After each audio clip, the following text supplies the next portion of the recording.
Tiago capítulo 2, versículo do 1 ao 9, o amor fraternal. Meus irmãos, não tenhais a fé de nosso Senhor Jesus Cristo, Senhor da glória. Deveria ter sido traduzido, meus irmãos, vocês não têm a fé de nosso Senhor Jesus Cristo. Em outras palavras, aqueles aos quais Tiago estava escrevendo não estavam se conduzindo como o Senhor, em acepção de pessoas. Se o Senhor não mostra acepção de pessoas, nós também não devemos fazê-lo. Acontece. A maior tristeza no mundo evangélico é a minha igreja que salva. É o meu pastor é que tem poder e milagres. Irmãos, não vá visitar as outras igrejas, porque lá é heresia. É aqui que é para ficar. Se Deus não teve acepção de pessoas, como é que pode esses anjos da igreja dar ordem para onde o irmão tem que ir ou não levar a palavra e receber a palavra do Senhor? Por isso que há muita heresia. Por causa que, se for lá, o dinheiro que ia deixar essa noite aqui, deixa lá, né? Infelizmente. Infelizmente pro coração do pastor, né? Porque para Satanás, aonde ele deixar, tá de bom tamanho. O que interessa é a gente ofertar, e ofertar conforme a palavra do Senhor nos diz, conforme ele põe no nosso coração. E ofertar em terra fértil, não estéril, como há em muitos lugares. Porque se em sua congregação entra algum homem com anel de ouro no dedo e de roupa luxuosa, dirige-se aos ricos. Entrar também algum pobre com roupa gasta, lógico, refere-se aos pobres, é óbvio. E atentardes para o que traz vestimenta preciosa, ele lhes disseres, aceita-te tu aqui num lugar de honra, demonstrando favoritismo. E disserdes ao pobre, tu fica aí em pé, ou assenta-te aqui debaixo do meu estrado. Expressa uma atitude, um espírito terrível. E tem até hoje, irmão. Sabemos disso. Já tive em igreja congregando que era uma patifaria, ônibus vindo de Minas Gerais, porque tinha aberto uma igreja lá em Minas, pessoas daqui de São José indo para minha cidade, que eu fui criado em Monte Alto, estado de São Paulo, região de Ribeirão Preto, e ali fazendo culto para 600, 800 pessoas. Acabou o culto, o pastor pegou, fez um churrasquinho para esse povo de fora. E o de dentro? Não merece o churrasco? Aí eu fui lá cumprimentar, dar tchau para poder ir embora. Pastor, fica aí, come. Não, não fico aí, como não. Não tinha sido convidado antes, por que, que eu vou ficar agora? Então é muita heresia, é muita falsidade. Porventura não fizestes distinção entre vós mesmo? Responda-se a você mesmo. E não vos fizestes juízes de maus pensamentos? Mostra acepção de pessoas. É considerado por Deus como pecado. Ouve, meus amados irmãos, não escolheu Deus porventura aos pobres deste mundo para que sejam ricos na fé e herdeiros do reino que prometeu aos que o amam? Isso exige uma resposta positiva. Não há muitos poderosos nem muitos nobres que responderam ao chamado. 1 Coríntios 1, 26 a 29. Mas vós desonrastes o pobre. Isso se refere ao fato de que algum cristão tinham desprezados aqueles aos quais Deus havia escolhido. Não vos oprimem porventura os ricos, e não são eles os mesmos que vos arrastam aos tribunais?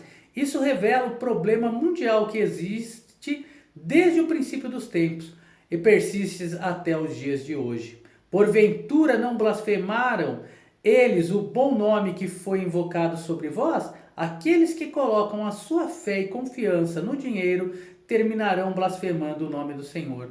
Todavia, se cumprirdes conforme as escrituras, a lei real, aqui está falando Levítico 19, 18, Mateus 22, 39, amarás ao teu próximo como a ti mesmo, bem fazeis, demonstra favor a todos, ricos ou pobres.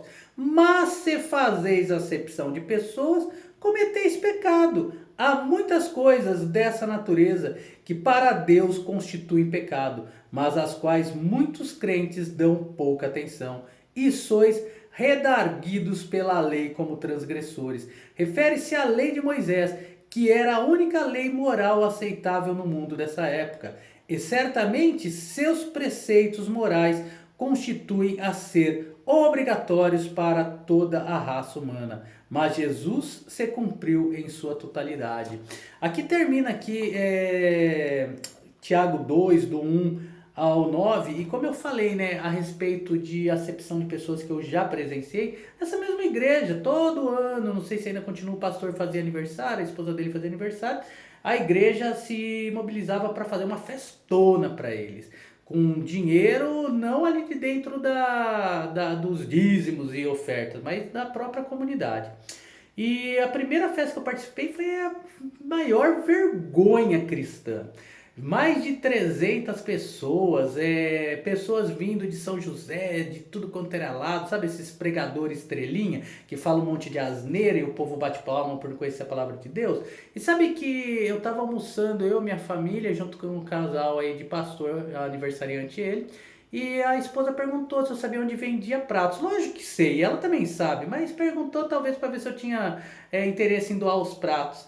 Acredita que alugaram um salão bonito na cidade, compraram pratos, copos e talheres normais que a gente utiliza em casa. Para esses convidados de fora, eles ficaram no centro, tinha uma roda, sabe quando você vai na discoteca, vamos dizer assim, não vai dizer que você nunca foi em discoteca, porque eu sei que foi sim. Vai em uma discoteca e tem aquele redondo que é mais baixo e em cima onde que as pessoas andam, que tem as mesinhas. Então ali era assim esse salão.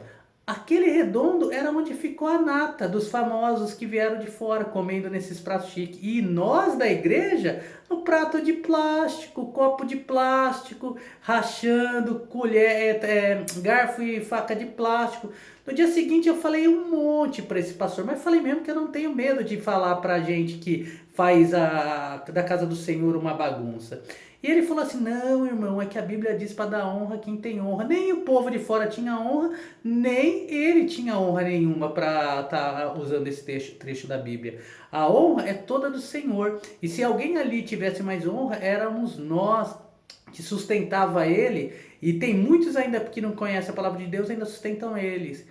Sabe por quê? E vou falar e não tenho medo? Porque se eu tivesse lá naquele dia que ele chegou naquela igreja e pediu, numa cidade de 55 mil habitantes por volta de 2009, 2010, para a igreja levantar a mão e dizer amém para ele receber 10 salário mínimo, eu tinha já colocado ele para correr e voltar para casa dele. Eu podia sair de lá morto, preso, apanhando dos crentes que não conhecem a Bíblia, mas tinha. Porque 55 mil habitantes, o camarada pedir 10 salários mínimos e a igreja dizer amém, irmão, é muita falta de respeito. E o pior de tudo foi quando ele me colocou na tesouraria, que eu ouvi o tesoureiro falando, vê se consegue pelo menos uns milão, era um domingo, uns milão aí pro homem, senão o homem fica bravo. 10 salário mínimo para uma cidade de 55 mil habitantes, o camarada não tá guardando. Imagina precisar tirar mais 1.000 lá do que tava recolhendo de dízimo e oferta. Mas é só misericórdia de Deus. Eu agradeço a Deus por ter vivido tudo isso. Sabe por quê? Porque isso fez com que o meu coração se apegasse nunca a dinheiro, mas sim em pregar a verdade. E que Deus transforme a minha vida ainda mais, que eu sei que precisa ser transformado, desses homens que se dizem homens de Deus e mulheres também. Mas é muita heresia no mundo cristão. E abençoe a sua vida grandiosamente, apesar de não nos conhecermos, mas sempre desejo o melhor para vocês. Até o próximo vídeo.